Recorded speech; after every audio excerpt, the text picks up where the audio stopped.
स्वागत है आपका अपने चैनल एनसीईआरटी सॉल्यूशन 99 पर। दोस्तों आज हम हाई सेकेंडरी मुख्य परीक्षा 2025 के प्रश्न पत्र को सॉल्व करेंगे। बच्चों ये प्रश्न पत्र का जो सब्जेक्ट है वो इंग्लिश है और बस पे इसमें टोटल प्रिंटेड पेज हैं वो है 8 हैं और टोटल क्वेश्चन है 5 और टोटल क्वेश्चन 15 है बच्चों और टाइम इसका 3 आवर्स है और इसमें मैक्सिमम मार्क्स है बच्चों 80। तो बच्चों देखते हैं इंग्लिश विषय के पेपर को बच्चों, अंग्रेजी के पेपर है और ये 28/2/2025 को बच्चों परीक्षा आयोजित हुई थी और जिसमें टोटल मार्क्स है बच्चों 80। तो पहले स्टार्ट करें पहला क्वेश्चन बच्चों ये आपका जो है read the passage carefully and answer the question given below. ये बच्चों आपको पैसेज दिया है, इस पैसेज के आधार पर आपको इनके आंसर लिखना है। तो बच्चों पहला इस प्रश्न का आंसर है the education is the sub system of the wider. तो इसका राइट आंसर है बच्चों सोशल सिस्टम, इसका राइट आंसर है सोशल सिस्टम। दूसरा है our society is passing through momentum change in the value system due to, इसका राइट आंसर बच्चों सी ग्लोबलाइजेशन एंड मॉडर्नाइजेशन। इसके बाद तीसरा देखते हैं filling the blanks is a informal agency of education. Informal agency बतानी बच्चों शिक्षा की, तो इसका राइट आंसर बच्चों फैमिली। फैमिली जो है एक इनफॉर्मल एजेंसी है शिक्षा की। दूसरा है पोस्ट क्रमांक 4 है value can not be taught they can caught, इसका राइट आंसर बच्चों कॉट। इसके बाद है formal education is squeezed between, इसका राइट आंसर बच्चों मेमोरी एंड मैकेनाइजेशन। इसके बाद प्रश्न क्रमांक 6 का देखते हैं बच्चों the word congenials in the passage means, इसका राइट आंसर बच्चों फेवरेबल। इसके बाद प्रश्न क्रमांक 7 का देखते हैं बच्चों the noun form of the word deteriorated, इसका राइट आंसर बच्चों बी। इसके बाद है प्रश्न 8 का, इसका राइट आंसर बच्चों द फैमिली। इसके बाद है the whole system of education needs a complete, इसका राइट आंसर बच्चों ओवरहॉलिंग। इसके बाद है प्रश्न 10वें प्रश्न का राइट आंसर बच्चों सुसाइडल। इस तरह बच्चों हमारा पहला पैराग्राफ पूरा होता है। इसका दूसरा पैराग्राफ है read the passage carefully and answer the question given below. इसकी बच्चों हमें पैसेज के आंसर बताने, तो इसको बच्चों हमें क्या लिखना है, इसमें जो given below note carefully answer the given. तो पहला इसका जो मेक नोट, इसकी नोट बनानी है और वो पैसेज की और given suitable title in the passage, इसका जो है टाइटल लिखना है, शीर्षक लिखना है। इसके बाद है प्रश्न क्रमांक सेक्शन सी देखते हैं बच्चों ग्रामर है। ग्रामर में क्या है, तो इसके ग्रामर पहला है बच्चों the table is made of would, तो इसको बच्चों ऑफ वुड आएगा। मेड के साथ ऑफ का प्रयोग करते हैं बच्चों, उसको ध्यान रखना, मेड के साथ हमेशा ऑफ आता है।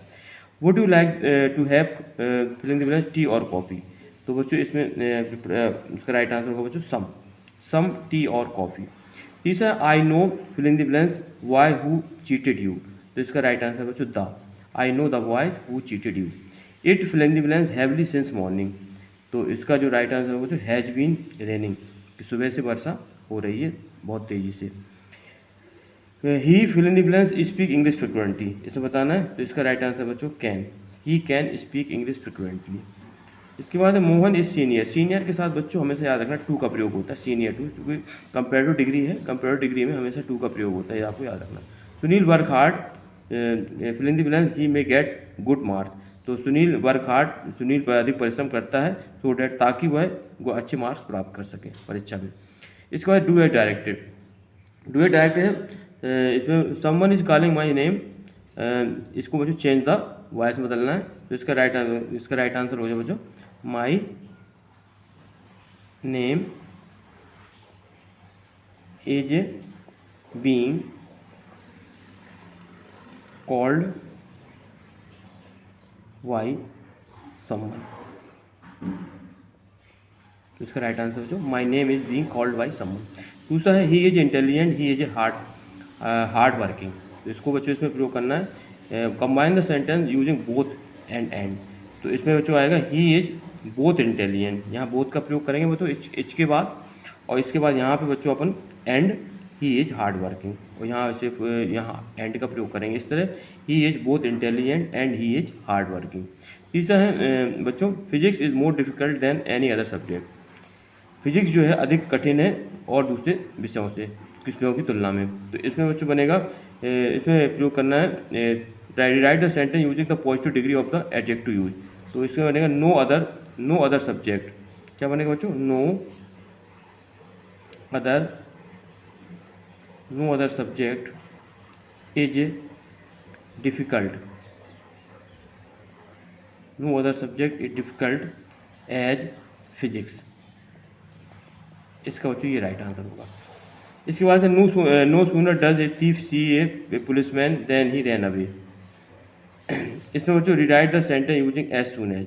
तो इसका बनेगा बच्चों as soon as a thief see a policeman he runs away.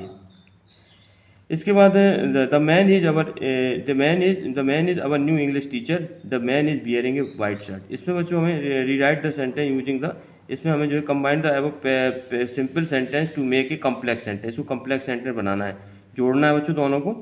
तो इसमें बनेगा बच्चों द मैन के बाद बच्चों हु का प्रयोग करेंगे, the man who is bearing a white shirt is our teacher, is our English teacher. इस तरह इसका प्रयोग करेंगे। तो इस तरह बच्चों ये सेक्शन सी थी ग्रामर का। इसके बाद सेक्शन डी में देखते हैं बच्चों, इसमें अपन को read the following extract carefully and answer the question given below. इसमें पहले में बच्चों आएगा ए हेयर कटिंग सैलून, दूसरे में बच्चों आएगा इसमें ए महाराष्ट्रियन, तीसरे में प्रयोग करेंगे बच्चों 4 पर्सन सी नंबर का, और find a word from the extract the means by shiny. इसका हो जाएगा बच्चों in sentence B number, from which lesson the extract has been taken. बताना है कि पैसेज कहाँ से लिया गया है। तो इसका बच्चों का पॉइंट एंड पैंकेस। इसके बाद है रीड द फॉलोइंग एक्सट्रैक्ट। इसके बाद बच्चों इसमें अपन को प्रयोग करना है प्रेंस, इसमें प्रेंस आएगा। दूसरे बच्चों प्रयोग करेंगे एंड्रीन रिच। इसके बाद इसमें आएगा ब्रेवली। इसके बाद है रीड द फॉलोइंग। इसमें बच्चों दूसरा पैसेज दिया, read the following extract carefully answer the question. इसमें प्रयोग करेंगे बच्चों नियर ए कॉस्ट। इसमें करेंगे पाइन, इसमें बच्चों पाइन का प्रयोग करेंगे। इसमें करेंगे antonyms of the word narrow. Narrow का बच्चों होता है संकीर्ण, और इसका बच्चों होगा ब्रॉड। ब्रॉड माने होगा विस्तृत। नैरो का अर्थ होता है बच्चों संकीर्ण, और ब्रॉड का मतलब होता है बच्चों विस्तृत। The extract has been taken from the lesson. तो बताना है किस चैप्टर लिया था। तो बच्चों इसका चैप्टर का नाम है द एनेमी। तो इस तरह बच्चों ये हमारा प्रश्न पत्र है। आई होप यू आपको ये प्रश्न पत्र समझ में आया होगा। बच्चों आप कमेंट सेक्शन में हमें लिख के बताएं कि आपने कितना स्कोर किया है, और आप हमारे चैनल को बच्चों लाइक कर दें, सब्सक्राइब कर दें, और ज़्यादा से ज़्यादा लोगों को शेयर कर दें। नेक्स्ट वीडियो में बच्चों फिर उपस्थित होऊंगा। तब तक के लिए बच्चों जय हिंद, जय भारत बच्चों।